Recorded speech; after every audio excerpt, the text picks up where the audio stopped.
Buenos días. Good afternoon. I'm going to introduce myself. My name is Rosalba Duran. I'm a philosophy professor in the field of bioethics. I've been working in that field for over 20 years. I was lucky enough to be present in the first conference of bioethics 16 years ago. And I was also very lucky because Dr. Lacadera, I think, is the only one who can say that he has been in all conferences. This is the 9th conference. I'm the sub-champion here, very proudly, because I only missed 2, and both of them were due to family issues. And this is also relevant here because even women in the academia have more difficulties in that regard than our male colleagues. As Dr. El-Kabir could not make it due to personal issues, luckily, we still have more time for a dialogue rather than for a discussion.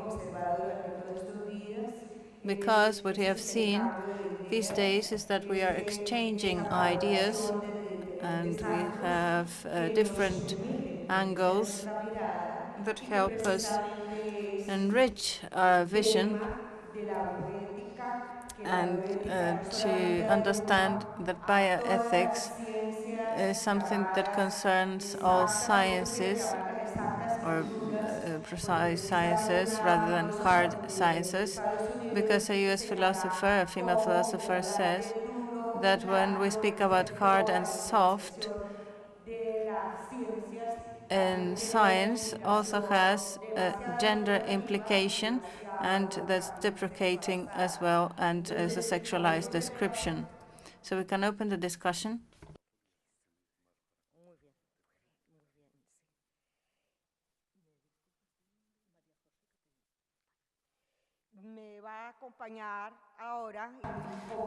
So as this is a process,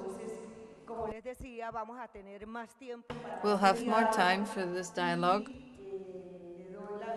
And I would like to welcome, and I would like to introduce Dr. Maria Jose Capellin,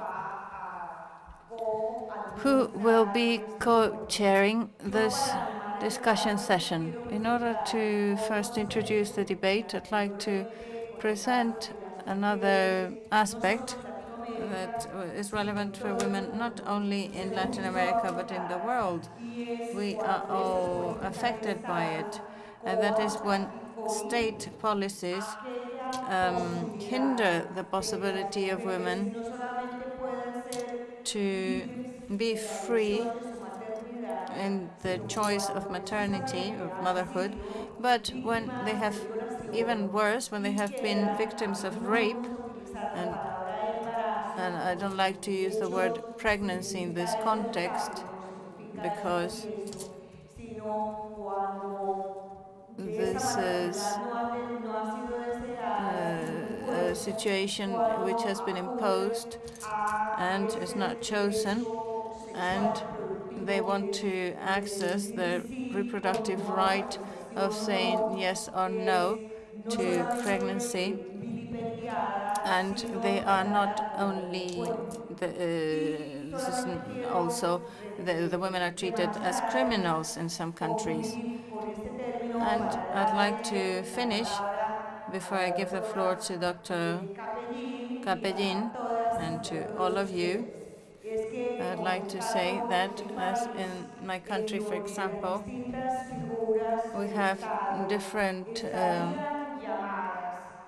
institutions, state institutions, that have to interpret the Constitution. The Constitution is a charter of citizens' rights, both for men and women, but unfortunately, the last Attorney General we had, it was a terrible guy. He must have been born in prehistoric times, and the ages was something too advanced for him. He once again criminalized abortion and he has been at the head of the head spare of of those fighting against the category of gender. He is not only against the right of women to go for a safe abortion, but he is also against partnerships of the same sex, homosexual partnerships, and he also denied the possibility of adoption for homosexual couples, be it men or women,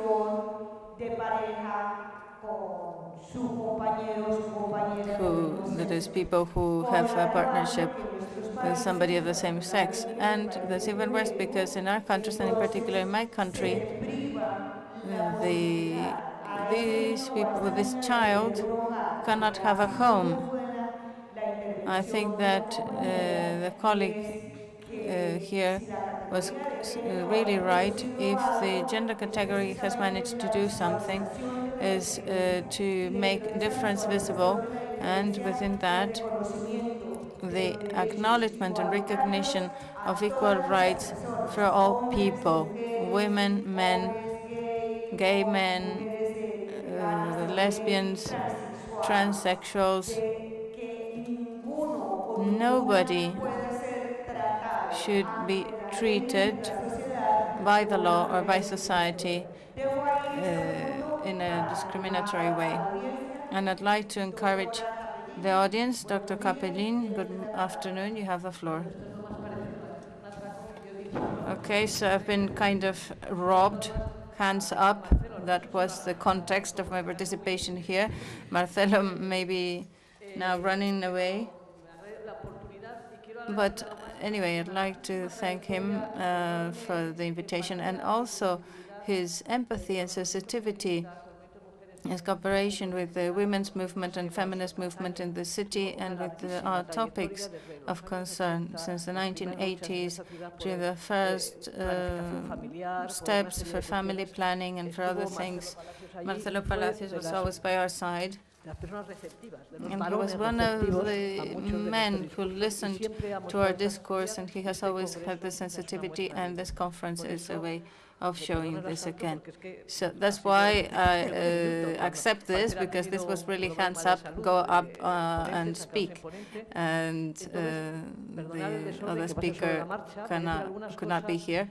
So this is some kind of impromptu speech, and just to trigger the discussion. I have some former students here, and they know that I like to be a bit controversial, and even others who know me from other spaces, the feminist movement or social issues. We can speak about different topics, and topics that we need to improve. The previous speaker spoke about a committed audience, and that's why we have people who are highly committed, while others see it from a distance, or they approach the topic for the first time. Now, I think that there are three levels or topics. First, we need to go and analyze the causes, the consequences, and then strategies for the future. If we analyze the causes, we have heard many ideas, but I would like to suggest that we need to go beyond that. Sometimes, and here I'm part of a feminist movement, and there are so many different feminisms, and many other colleagues could be here as well, same as me. But this is for you. I think we have to improve in our analysis of causes. We cannot just say patriarchy for everything, because patriarchy is a system, a structure that's everywhere in all countries. But patriarchy doesn't give us the answer as to why in India there are more cases of something, or why some people in the same patriarchal regime, some women suffer extreme violence and some other women don't, why structural violence affects in a different way, and why men and women respond differently to the same question. So that's why we need to go beyond that if we really want to analyze the real causes. That's a comfortable answer, just labeling something. Oh, this is the patriarchal system, and that's it. We accept that as a framework. But we should also say, oh, the structural violence in our society, for example, in Colombia, we know that structural violence is terrible because extreme violence is horrendous, and structural violence in which we're living generates also learnings of violent responses sometimes. So these are two excuses, patriarchy and structural violence. Many of you would say that structural violence is a direct element in patriarchy, but let us leave it this way. They are in the context, but now that is the context, but now we have to see why all violences and all degrees of violence reach the extreme situations that we find in our models of relationships. And I think that's where we have to go deeper. We have to see what kind of love relationships we are advocating for, what kinds of family models we're seeing. When we speak about the traditional family, many of us have been brought up in such families, and they have been wonderful families. They have given us values and love and emotional support, etc., to many of us. But under that concept, there's a snake, there's something perverse. There's some kind of venom. So we have to go deeper into the causes, and the feminist movement has to take a step forward. Of course, we're speaking about patriarchy, we're speaking about violence, we're speaking about the family model, but what else do we have? What other things can we detect so that we can develop strategies for the future?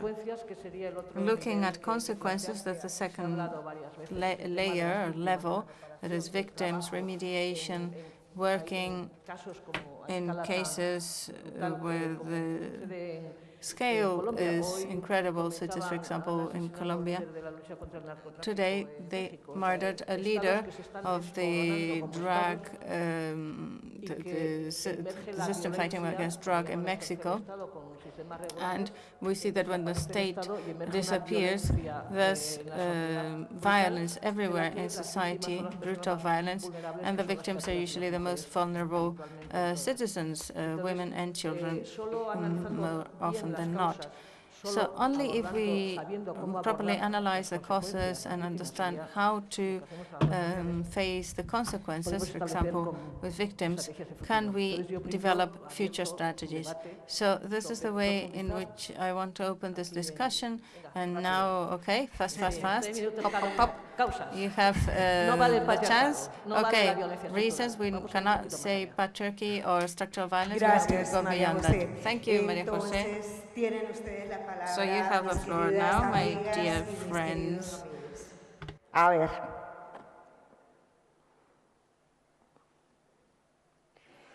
Sí, allí. I can see a hand over there, please. Le escuchamos. I'm very sorry, but I can't see your name properly. Is María José what? Anyhow, we can't hear you very well here either, to be honest. Oh, now I can hear you, okay. You were asking about my name, María José Capellín. Right, thank you for that. I would like to ask you, María José, what is the percentage of GDP that is devoted to education in Colombia? Do you know? I'm sorry, but I don't know. I have no idea. I think you're asking the question to the wrong person. You should be asking me. I'm the one who comes from Colombia.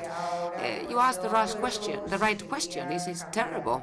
And the agreement had a proposal in that direction. The agreement that finally failed. Unfortunately, in the past and still now, 35% of Colombian GDP, or rather the Colombian government budget, is devoted to military costs. Let me just give you an idea. We're talking about 150,000 euros a year devoted per soldier in my country. And Colombia is one of the countries worldwide with the largest regular armies. I think it will probably rank second worldwide, with the US leading that shameful statistics. We have a lot of young men coming from working class families and from rural areas who join the army. And some 5%, only 5% of Colombian GDP is currently devoted to education. So I'm very happy you asked that question. If we gathered information for the different countries in Europe, in Latin America, in Africa, and I must confess that it's a shame that we don't have any representatives and colleagues here from Asia. But as I said, this is a very timely question. That piece of statistics would give us a lot of information about how governments devote what efforts to education. And a lot of those figures would make us feel like crying, because if we then studied how much of that percentage of that budget in education is devoted to gender issues, then it would be even worse. And we're talking about structural causes, like Maria Jose mentioned. Sorry, I just wanted to add something very, very briefly.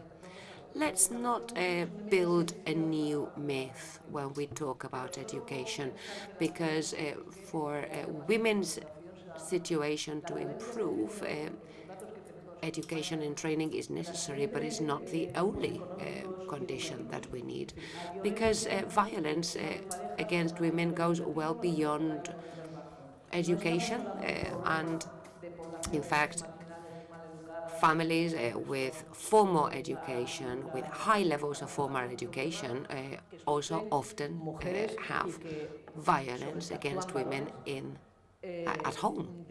So we're talking about other issues here too, not just education. Education is a necessary condition, true, for autonomy, for freedom, for emancipation of women, but we either change the type of education that we have here and now, or we'll never manage to change the relationship between men and women. Yes, I think somebody else is asking for the floor. Good afternoon. I just wanted to remind us all that at 1 o'clock today in Argentina, there is an international call for support for the case, for Lucia's case. We've all heard about it, a brutal murder with extreme sexist violence, and I just thought we should at least mention the case and say that we're all thinking of her and her family. Maybe we should just quickly at least mention and think about that terrible murder, which is precisely the type of violence that we're talking about here at our conference. Gracias. ¿Nos repite, por favor, Very true.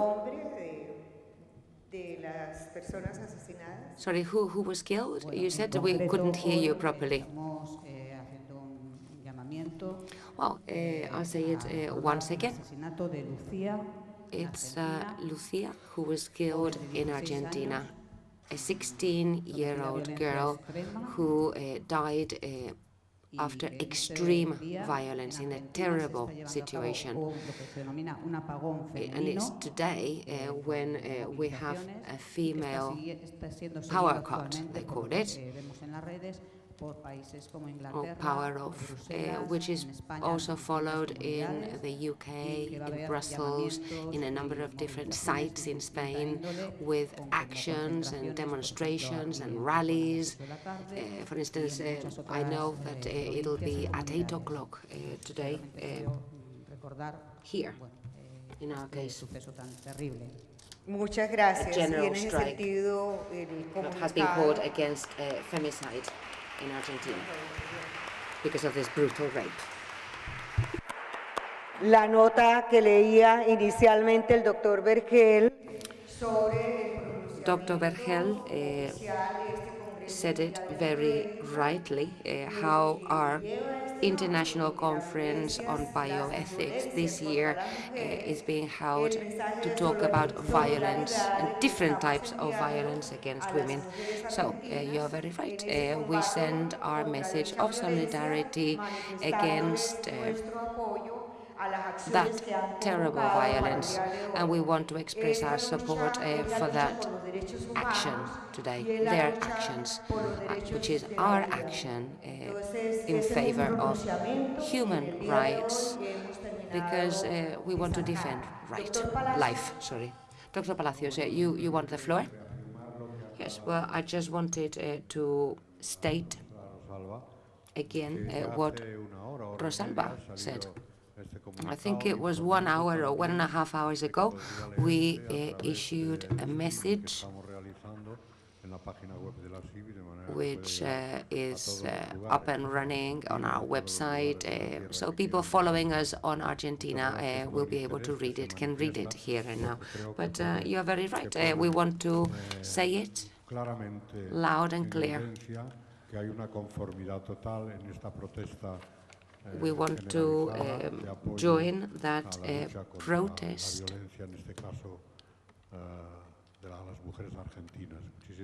for violence against women to be eradicated.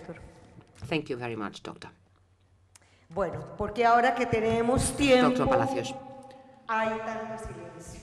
Well, we've got time and we're all very quiet. Oh dear.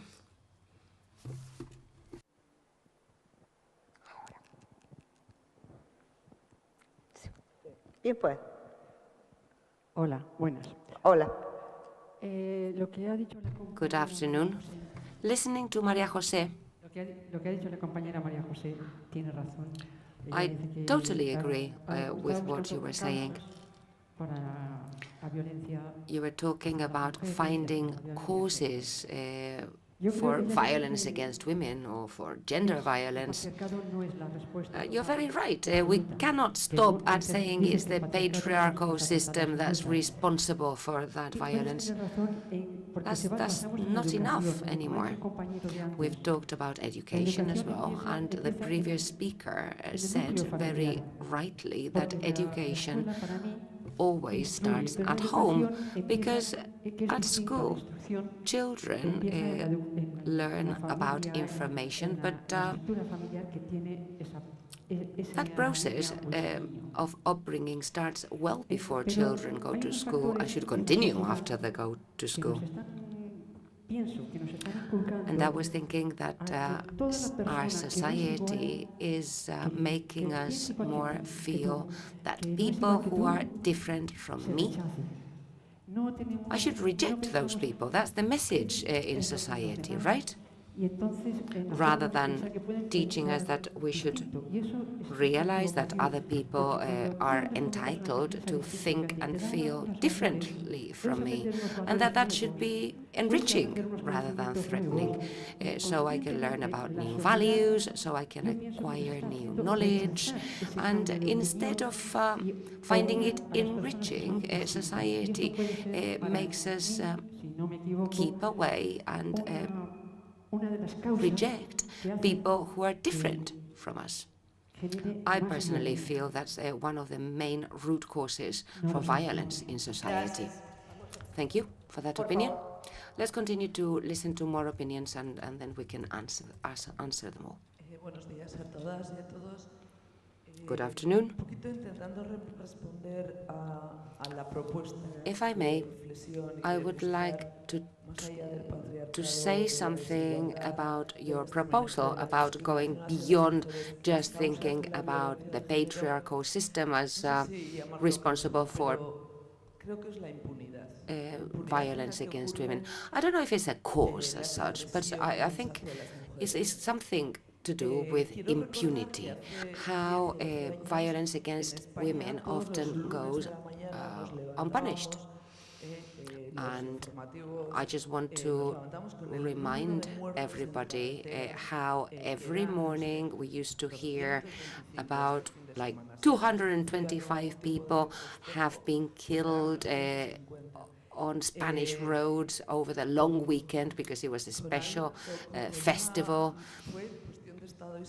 It was like a state issue, and the Spanish government put in practice many actions, even proposals to change speed limits, changing the system where people have points taken away from their licenses, and we've managed, it's been managed, the percentage of the number of people killed on the road is now far, far lower.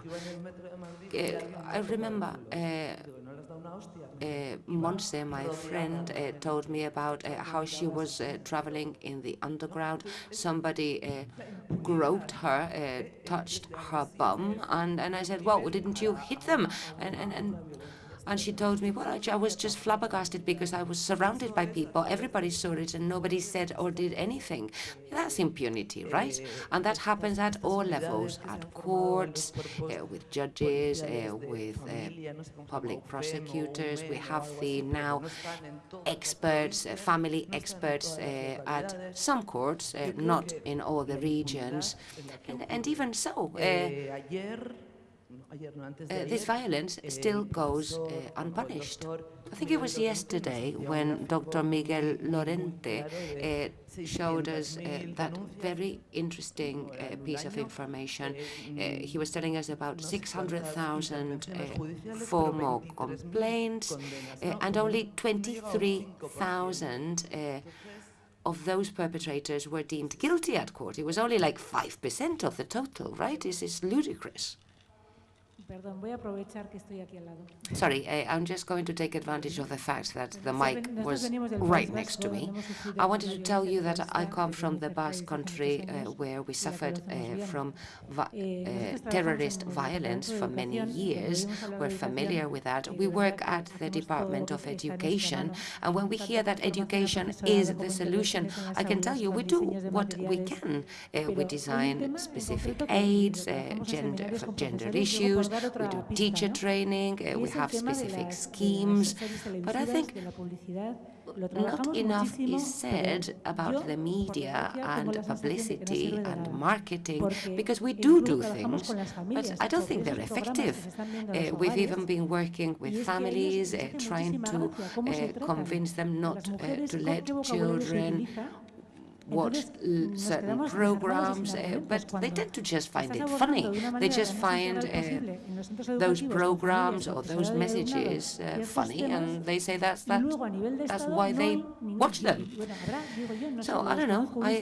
We try to do things at a local level, at a regional level, but why not having a body for the whole of Spain to try and control those messages on values? In the regional Basque television last year, we had a program where the proposal was selecting young ladies in their town who would accept sexist behaviors from those young men who wanted that type of girlfriend. We voiced our complaint. It looks like the program was going to go ahead anyway, until fortunately feminist associations lobbied and complained and demonstrated, and that stopped the program happening. But it's just like hitting our heads against the brick wall because people don't want to hear it.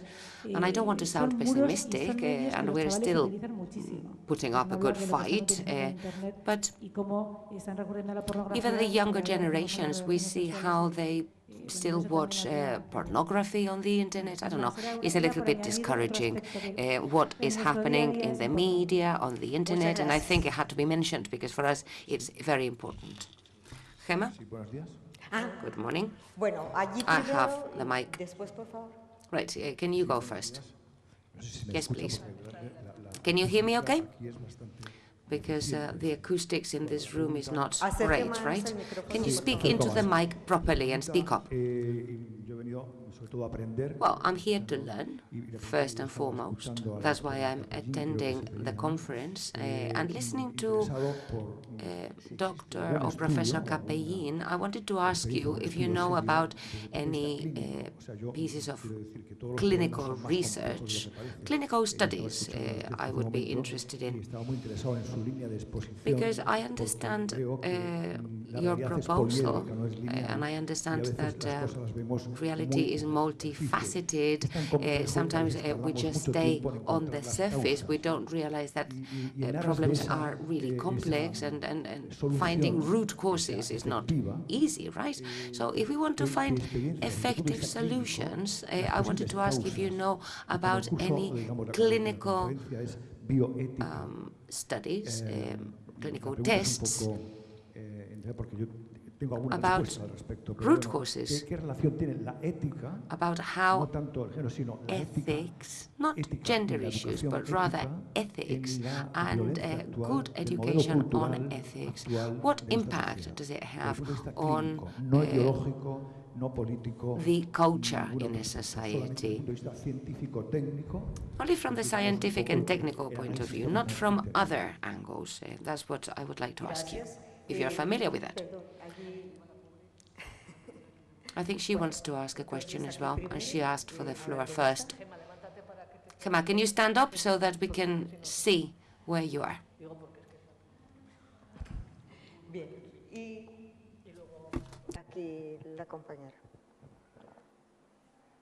Bueno, lo primero decir que el tema es muy complejo. Well, I think it's obvious, but we're talking about a very complex problem with many different causes, and we could just stay at talking about inequality and discrimination as causes, right? And then, because we can divide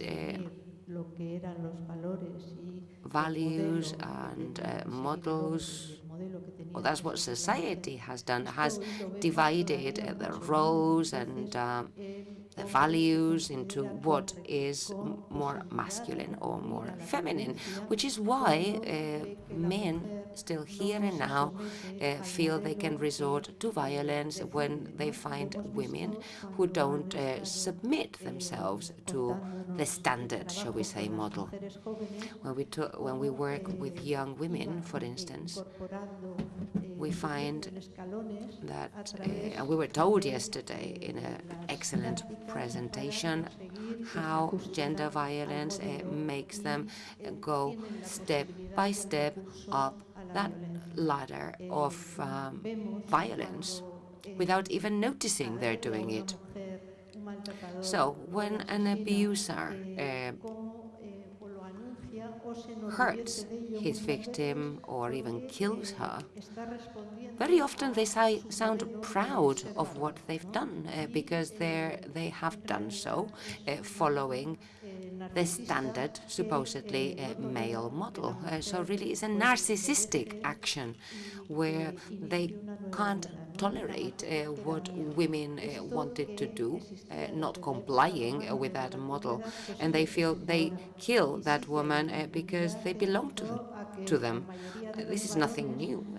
It was happening, for instance, in ancient Rome even. So still there are some or many men who have this model of women as things, as subordinated to them. And then it also depends whether we place romantic love or love at the core of our lives. That would make us feel more at risk of being subordinated.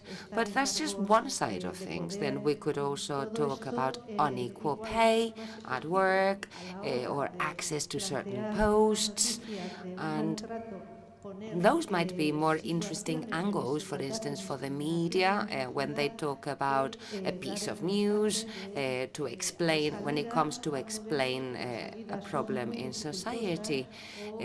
I think it might be more effective than just talking about possible solutions or about blaming women who are victims or make them feel ashamed. I'm sorry if I'm taking too long, but I wanted to make a proposal or a comment rather. It would have been great if, for instance, during this conference, we could have had good presentations of fantastic work that is now done in the healthcare system. Sometimes interventions or programs with women that are working really well. For instance, the Purple House, La Casa Malva, that's an excellent program, and I would have liked to hear about those programs or situations where lawyers and solicitors find barriers and how they overcome them. I don't know, seeing a little bit the difficulties and challenges and shortcomings that are still here, and also proposals so that public administrations don't continue to cut their budgets and cut the services. Thank you. Next, please.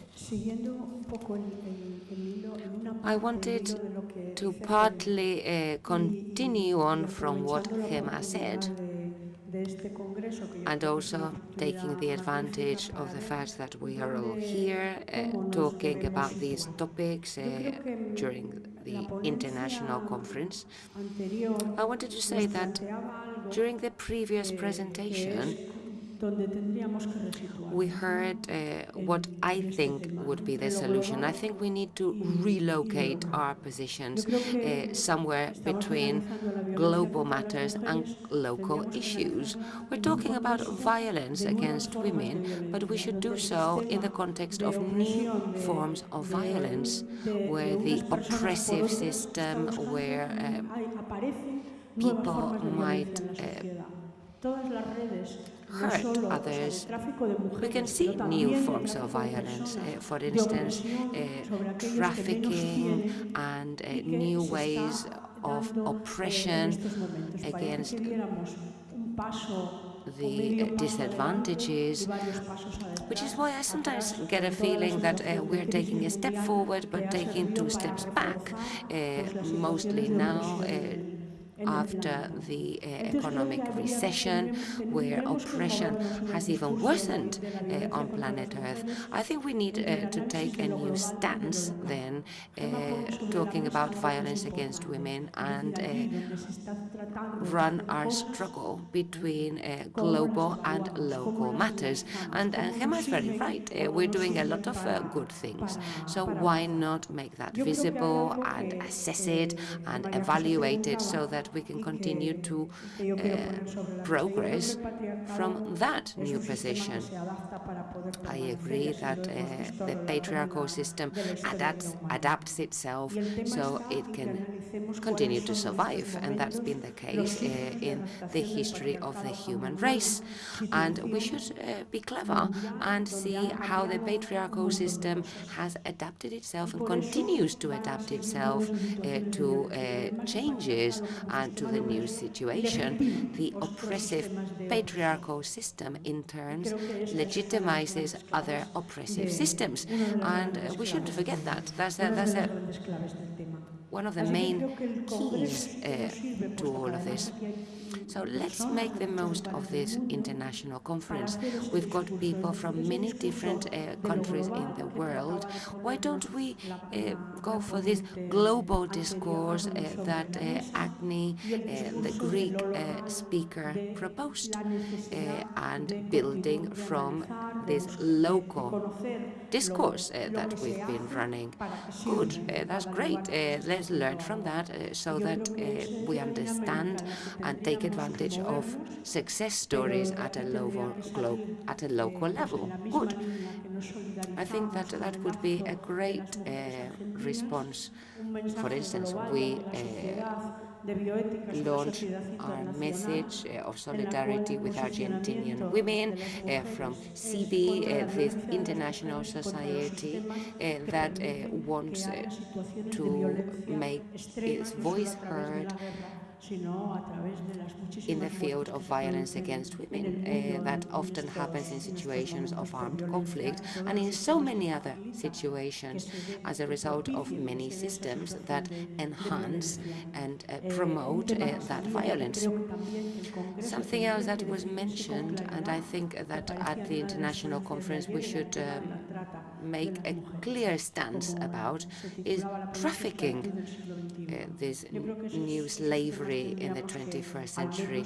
With issues like that, we need to come to some conclusions at the conference. I'm very sorry, but looking at my watch, we only have 5 minutes left, and we've got a lot of hands that have been raised. Maybe you?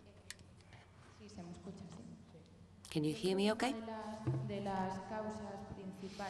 I just wanted to mention that one of the main causes for violence against women, or in general of violence, I think is power relationships, relationships that have been always there in human history. Let's resort to this idea of the survival of the fittest, right? That has been at the heart of societies where power has been promoted as an objective, and that causes, in turn, by definition, inequality. And historically, women have suffered from horrendous atrocities. And something that hasn't been mentioned so far, or hasn't been talked about very much, is prostitution. Women have been very profitable, right, over history. In history, women have been the raw material and at the same time end consumer goods. We see now not just prostitution, but also surrogate mothers. It's a terrible situation, and I'm rather concerned at times when I hear some feminist voices who promote or propose for prostitution to be regulated, and the message there tends to be that we should be free to do whatever with our bodies. That's the message, right? I think in those cases, and in other cases too, the term freedom or liberties are perverted to an extent that had never been present before, in my opinion. When I think of liberty or freedom, that's all well and good, but as long as we first and foremost respect dignity. I'm talking about dignity and respect for women. I think women who prostitute themselves and raise their voice to say that they do so voluntarily, I think they are making it dead easy for liberalism and for the patriarchal system to do what they want to do, right? Or to continue doing it. Because the patriarchal system is then represented by some feminists who kind of justify prostitution. I think democracy will be sick as long as women's bodies continue to be rented or sold.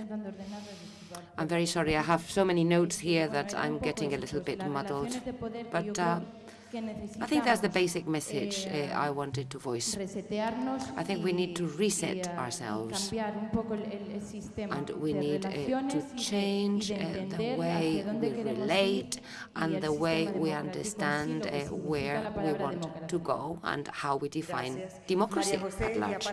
Thank you so much, María José, because we are being told that we need to make room for the next panel. Y cerramos el espacio.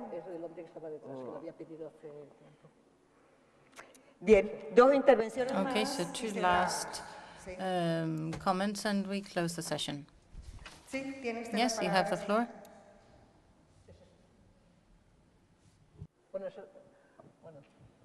Vale, quiero poner por favor, como ya nos están pidiendo. As we have been asked to close the session, this is very short, a very brief comment. I think that one of the reasons for violence is that we as women, we do not want to fit in this power system. Because if we fit, then there's no need for violence against us. So we see it as some form of punishment because we do not behave properly, because we want half of everything. And that's why the only solution for that is violence because of gender. When I reach 2 minutes, please stop me. I'd like to answer to somebody at the back who said whether there was a clinical profile. No, unfortunately, there is no clinical profile. But think about something that's important. When we ask men, Scandinavian men, what their capacity is for them to help their partners, 26% say they are happy to help their female partners, but in Spain it's only 4%. When Spanish politicians are told that murder is the expression of the top expression of gender violence, and why isn't anybody doing anything? Politicians usually say they had never said, the women had never said that there was this problem. And I ask myself, do you have to be murdered for politicians to take measures? And in society, when we see that there's a social etiology that favors the situation. Thank you.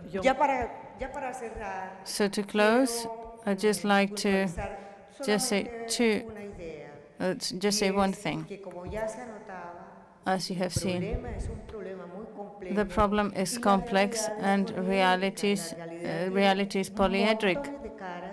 There are so many different faces and sides as the faces of people.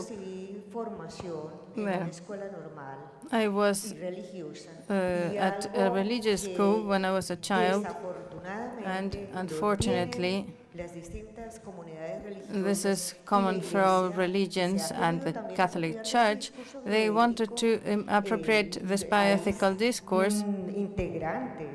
And there are great members who are part of the International Bioethics Society and Scientific Committee from religious groups. But then if we speak about the church as such, they are deeply into and they want to be in bioethics because they don't want to hear the voices of those of us who are speaking here. And that's why there was something that the women's movement and citizens movement have to take back that space, because educating a woman is educating society as a whole, and what feminism and new masculinities and the new movements for different identities, what we have to do is to change each and every one. This is something Plato already mentioned. Now we have to implement it. And we also have to implement what an old guy from the 19th century, who must have heard that from his wife. And he said, we already have formula to interpret the world, and now it is women and new men and feminism who have to transform this reality. Okay, very fastly. I'm not going to answer because this is an open debate, but I would like to go back to this. 4%, 27% in Scandinavia, in Sweden and Norway, there are more murders of women than in Spain. So let us not forget the dimension of the phenomenon and what countries are free from that, because the proportion there is far higher. So the level of violence is far higher. So that's why I said that we need to analyze in each of the areas, as you were saying, you have to look at the global and local. The question that you discussed is we speak about education, but people are socialized in more spaces than school. Something that I find striking, and the feminist movement hasn't said anything about this, has to do with this vampire series, because having a vampire as a role model, that is actually a peculiar role model, sucking people's blood, that is a capitalist role model, and or 50 Shades of Grey, a sadomasochist patriarchal thing. I will not speak about prostitution here, but I'm irritated, deeply irritated by the fact that the feminist movement has not had the chance to say anything about 900,000 women, migrant women, who are working as home help without any kind of legal rights, and with doing care activities that will be there for women, middle-class women to do, politicians, etc., women politicians and others who are working outside. And those 900,000 women have left their elderly and their children thousands of kilometers away from here. This has not led the feminist movement to reflect upon this, about this transfer of care work. I'm irritated by the fact that we are only concerned about certain areas, the veil, prostitution, and not the other areas. I'm very happy in cooperating with the establishment of two categories of women with two different sets of rights. There has not been a feminist movement when there was no health care. When healthcare was removed, healthcare rights was removed for migrants, or that migrants could not vote. We have struggled for 200 years to vote, and we have 15 million people in Europe who cannot vote. So inequality includes many other aspects. The difference and structural violence is seen in many other areas. So maybe we should enlarge our focus. And just 15 seconds to say something about the topic of ethics. I think that the ethics of care, which was the ethic of women in the past, needs to be the ethic of the world. There's feminism stating or speaking about equality between men and women, and that's fine. But if values need to be equal, they need to be equal to women's values. The ethics of care includes compassion and co-responsibility and engagement with the world. The ethics of life should be the ethics. And in this sense, one of the problems, one of the issues that feminism has to rethink is how we connect women's rights with the rule of law and freedom. The tendency to censor, to prohibit is very strong for many of us. How can we bring some balance to it? That's another thorny issue.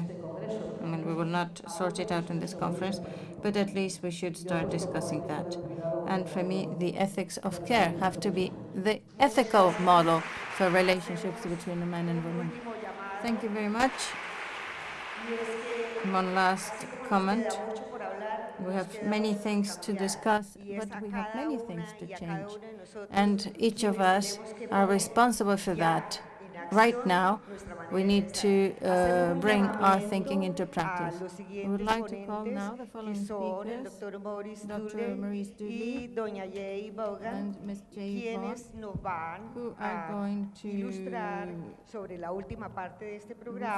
to us in the last part of the morning session. la violencia They contra will be las speaking mujeres, es about violencia violence contra against los women, niños y is niñas violence nacidos against o en el embarazo.